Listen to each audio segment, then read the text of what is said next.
guys, so everyone keeps asking me how to teach the come to me trick. So just like anything else, there's a million ways to skin a cat. There's more than one way to teach this, but I'll teach you the way I do it. So first of all, we're always better at sending our horses away than bringing them to us. So bringing them to us is what the come to me trick is. So first of all, we need to get the horse to move their hip over. And I've taught it to Scout a little bit. She's getting better at it. So what you're gonna want is like a dressage length whip or like a short lunge whip like this. And just start with tapping them on the hip. And Scout's really good at it.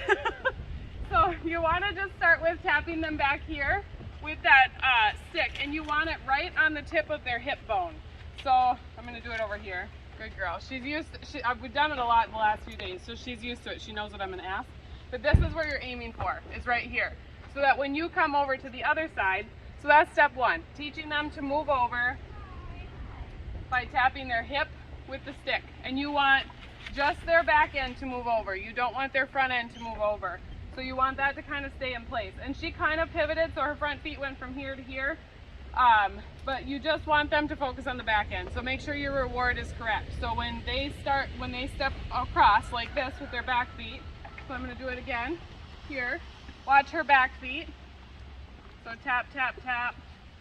Not yet, not yet. She hasn't done it. There, she stepped over and it was a side step, but it was still in the right direction. So I stop. You release the pressure. So I'm going to ask again. There's the cross. So I release. So make sure your timing on the release is accurate. So from there, you want to go to the opposite side and see if you can't draw them to you. So I stand where I would at the mounting block. So here, I bring my hand up, and when you first do this, so I've got the side of her halter, and this is the first day she's worn a bit, so she's really distracted right now, but I bring my hand up because I want her to know that that's the cue eventually that I want her to move over for.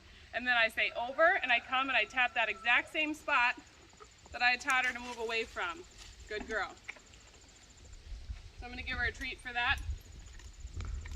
As soon as she steps toward me, but you got to watch their front feet. A lot of times they'll come over with their front feet too and they can step on you. So be mindful of where their feet are at and where your feet are at. So again, you bring your hand up first and then over. And I just want her back end to move exactly like that. Over towards me. Good girl. Good girl. So always bringing the hand up first, over. Over. At first, when you teach it, so there she's going away from me, so I'm going to keep tapping. That's really common. So keep tapping, keep tapping.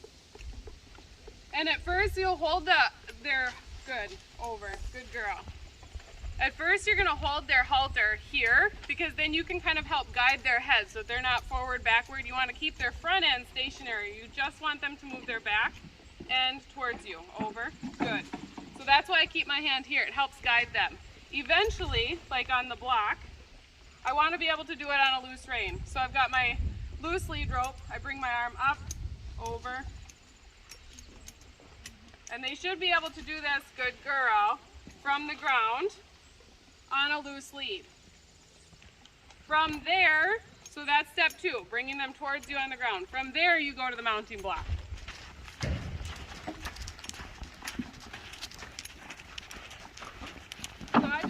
On the mounting block, and I don't care where her butt is right now. Like, I just want her head right in here. So I'm gonna, same thing like I did on the ground, I'm gonna hold the side of her halter and I'm gonna bring my hand up and say over.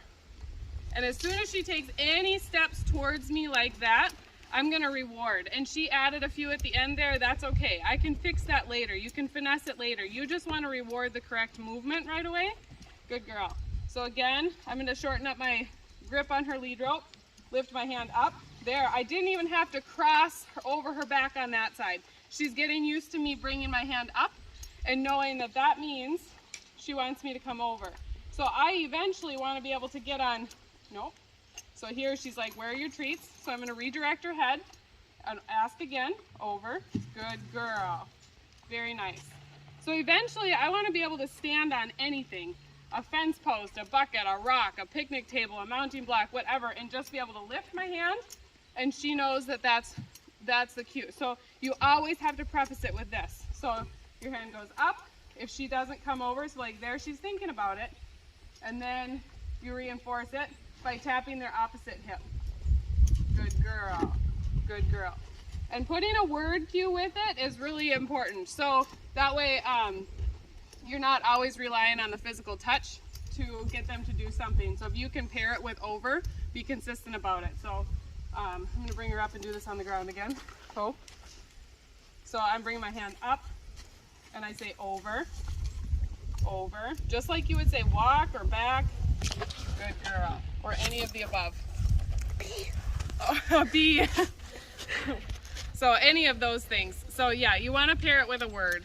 So you bring your hand up, say over, and then if she doesn't respond, I'm going to bring in the tap over, good girl, and reward. Good job. So that's the come to me trick in a nutshell.